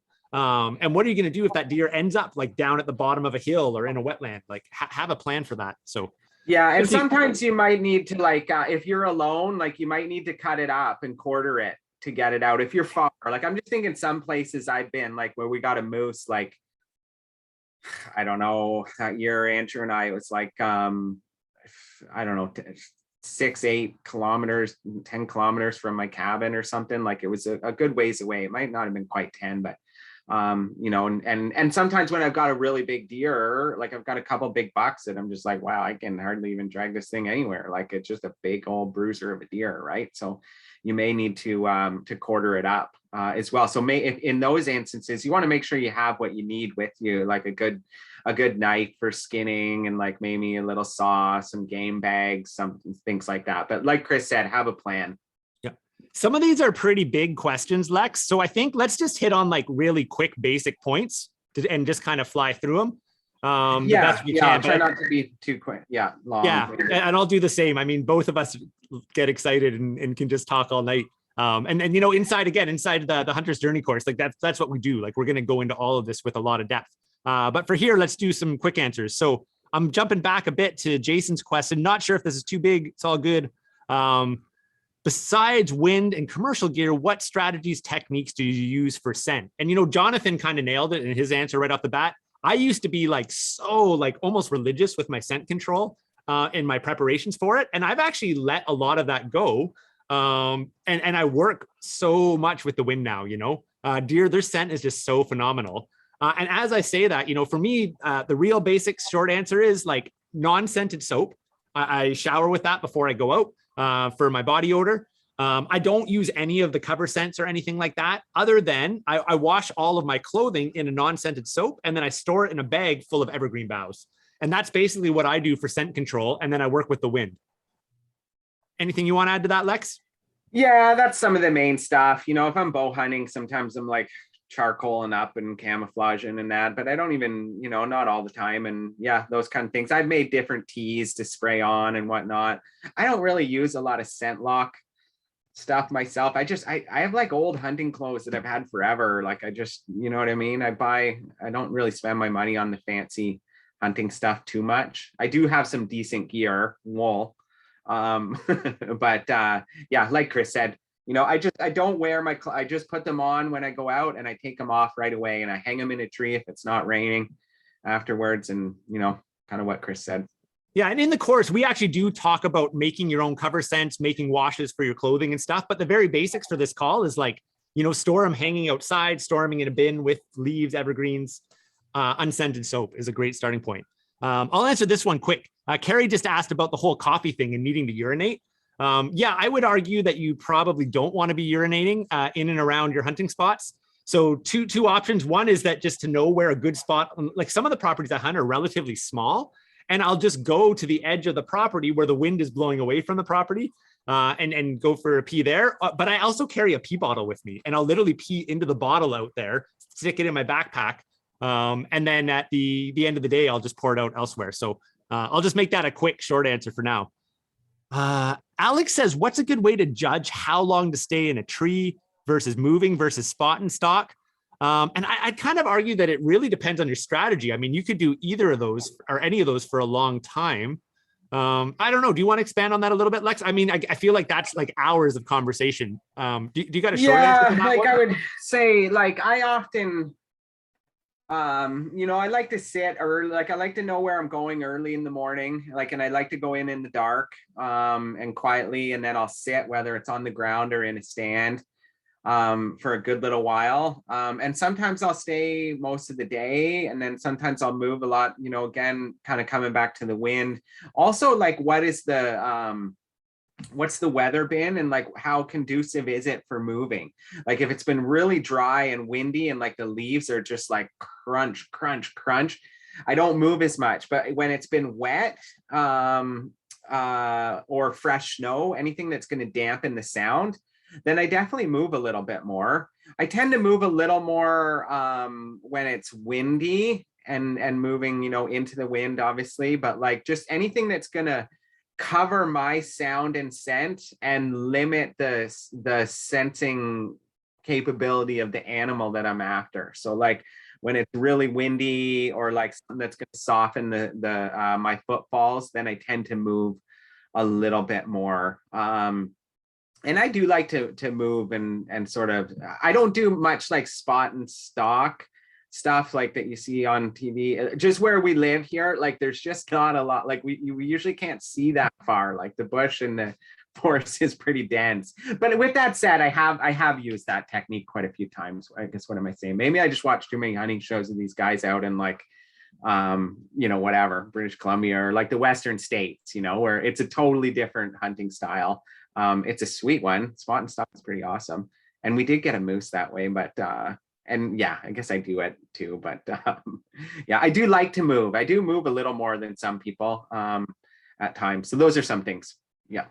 Yeah, and you're going to develop your own style, that's kind of part of what we try to do in this mentorship is help you come up with your own way to hunt. Because like myself, Alexis, like Preston Taylor, who's on here, and Kersey, like we all actually have kind of our own style that we develop, and we do things differently. And there's lots of different ways. Like some people, that's all they do is sit in trees all the time. Other people are always on the ground. Other people are hybrid. So it's not quite as so much as like a right or wrong answer with any of those. I will say on the tree stand, like, if you do a couple of sits in a tree and you don't see anything, you might want to consider moving, sooner than later, especially if you're not seeing any sign. Just because you're sitting on a trail doesn't mean the deer use it or they're using it now. So I'll just kind of leave it there. We covered that one, out of the woods. There's some great comments. Sam says a lot of hunting advice seems to be centered on reading topography. Yeah, that's often huge. Any recommendations for hunting flat country with thick woods? So I'll share a couple thoughts. Okay, and then pass it over to Alexis. So first off, I just want to say, like, flat country still has topography and it has ecology. You're just needing to learn what it looks like it on that micro level. And what I maybe mean by that, like, so let's say it's flat everywhere, but there's wetlands.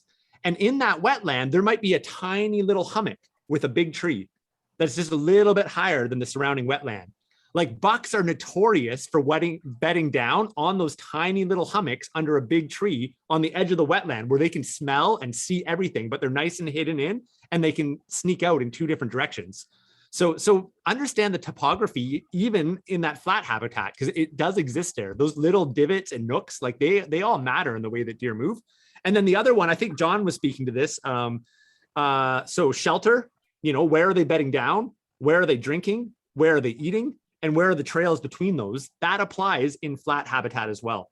Anything you want to add to that, Lex?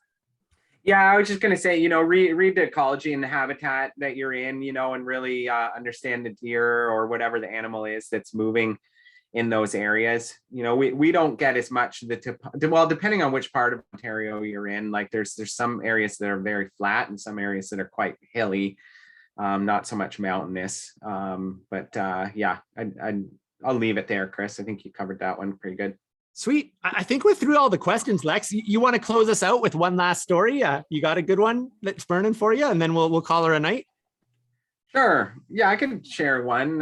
Which one do I want to do? Well, there's one I was thinking about. I'm getting excited to go north to our property on the Magnetawan River, which flows from Algonquin Park to Georgian Bay. Georgian Bay is the largest freshwater lake in the world, which is pretty cool to think about. The largest freshwater bay in the world. I love where we live. It's just so incredible around here. But yeah, so I was hunting up there. Let's see, was it moose hunting? Was it deer season? It was moose. And I've been sitting in a stand since sunup. Beautiful stand. I kind of made it this stand because I get the eastern sun and it kind of warms me up a little bit. And this beautiful hemlock tree overlooks the wetland.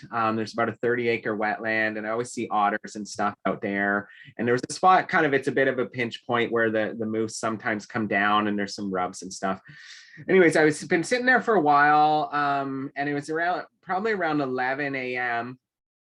And I've been sitting there for quite a few hours. And then I just was like, you know what, I'm going to move a little bit. So I got up and there's these beautiful spines, like granite spines. If you know the Canadian Shield, it's like this beautiful granite rock, and it's all sort of scarred by glaciers, and it moves sort of to the north and to the east. You can see it on the satellite images, the way the land was scoured. And I like to move on those rocks because it's quite quiet, and there's a lot of like lichen and moss and stuff on there.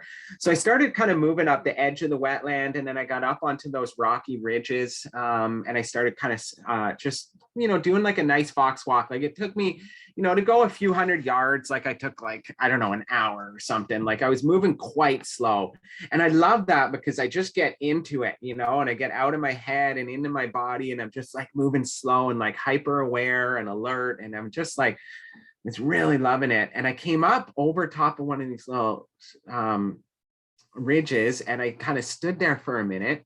Or these spines, it's more of a rocky spine than a ridge, but they work somewhat like ridges do. But I was moving, and I stopped, and I was just sitting there, and then all of a sudden, like right in front of me, there were these junipers, like these short juniper bushes, and a deer just popped up. I had been sitting, like just standing there for about 2 minutes. I didn't know this deer was there. And like literally like 10, 15 feet ahead of me, it just popped up, and it didn't even look at me. It was just like poop, poop, poop, poop, like deer do. It just like bounded away. And I was like, shit. I was like, how did that deer hear me? Because I was right in, or see me or smell me, like I was right into the wind, and I hadn't moved in a while. And then I turned, like I looked over and I saw something out of the corner of my eye from my peripheral vision or owl eyes, whatever you want to call it. And at first I thought it might have been a deer, but it was like moving in a trot. And all of a sudden, like I look over and I'm like, damn, like that's a wolf. And this wolf came around and it was like downwind from the deer. So the deer had smelt the wolf coming before either of us seen it, and it tore off. So it wasn't even me. I put this together after. The wolf came around and then started coming directly towards me. And I'm sitting there, and at first I'm like, wow, like this is so cool, right? In my mind, you know, and I'm just like kind of sitting there. I think I was actually bow hunting that time. Anyways, I'm standing there and I'm just frozen, like in full camouflage. And I was like, okay, if that like wolf comes around the juniper bush this way, it's going to run right into me, and if it goes the other way, it's going to go right past me. So it went the other way, and this wolf came around and it stopped about 15 feet, maybe 20 feet from me, 25 feet, give or take, no more than 25. And it stopped and it sat down on its haunches and just like looked up, and it started scratching itself like you see a dog, right? And then all of a sudden from the other area, 3 more wolves came out, and one went right by the wolf that was sitting down and kind of kept going. 2 stopped, and the one licked the other one's muzzle, like right in front of me. And I'm like, oh my God, I'm having like a Marty Stouffer's Wild America or David Attenborough experience here, right? And then they turned, and it was 4 wolves in total. And then they just like disappeared, like got up and like moved ahead in the direction that the deer went. And I could hear in like the oak leaves, because it's all sort of pine scrub oak up there, and it was just like that trotting cadence, like, and it just got like quieter and quieter. And I was just like, wow, did that just happen? And I didn't see a moose that day, but that was like an incredible experience to be so close to those wolves. Like that wolf coming up, I could see the amber eyes, like it was just like right there. And to see that whole pack, there was a lot of wolves around that year up there, and it was just so cool. I really love wolves. I really love tracking them, and just being out. And again, it wasn't the animal that I was going for or trying to hunt or whatever, but it was just like an incredible experience. And I've seen wolves a handful of times after that on the property there and out in the woods. And so like I said, I often see other animals that I'm not really necessarily hunting, but to me, those are like the magical experiences, you know, and just seeing them and being out there and being so close to the wild animals, whatever it happens to be, you know. But that was kind of cool. That's my story there. Left out a couple little pieces, but it's the main points are there. That's amazing. You know, man, hunting to me, it's about so much more than actually the harvest, you know. It's just like, it's just a total different way of relating to the land, you know, and the experiences that you have, the way that you're putting out there, the way that you move around. So I can just so relate. Like I've got so many versions of my own version of that story, you know, that wouldn't have happened if I wasn't out hunting, you know. And I don't know if I don't know if you were there, Chris, that year. I don't think you were. It was but I remember going back to camp after, and like it's always like you get back to camp and you're like, hey, what did you see? You know, we all swap stories and make dinner together. Like, did you see anything? And I'm just thinking, well, yeah, like I just saw like 4 wolves, like at, 20 feet away, and I couldn't believe it, like that they didn't see or smell me or anything, you know. But it's so cool to come back to camp and just share those stories. And I think that's probably will be a big part of Chris's program too, is just, you know, people sharing your stories when you're out, you know, and bouncing ideas off each other. And it's just so incredible. Awesome. Well, let's leave it there, Lex. Thanks so much, everybody, for joining us tonight. So we've got one call left next week. It's Thursday night, and it's at 7 p.m., not 8 p.m. So it's an hour earlier. That's 4 p.m. on the Pacific Coast. And we have Daniel Vitalis on, who's a fascinating person. He's got a podcast called Wild Fed. You can check it out. And he also has a TV show called Wild Fed. So it's going to be a really great conversation. I hope you folks can join it. Tell your friends. You can check out Alexis's work over at earthtracks.ca. And remember to come into the free hunting community and go check out the beginner hunters checklist, the journal, interact in there, keep asking your questions. Hey, Lex, maybe do you want to just stick around for a couple of minutes here at the end? We'll just do a quick check-in. Sure. Thanks, everybody. Have a great night, and we'll hopefully see you all next week. Yeah, see you folks. It's nice to see some faces, or at least names there that I think I recognize.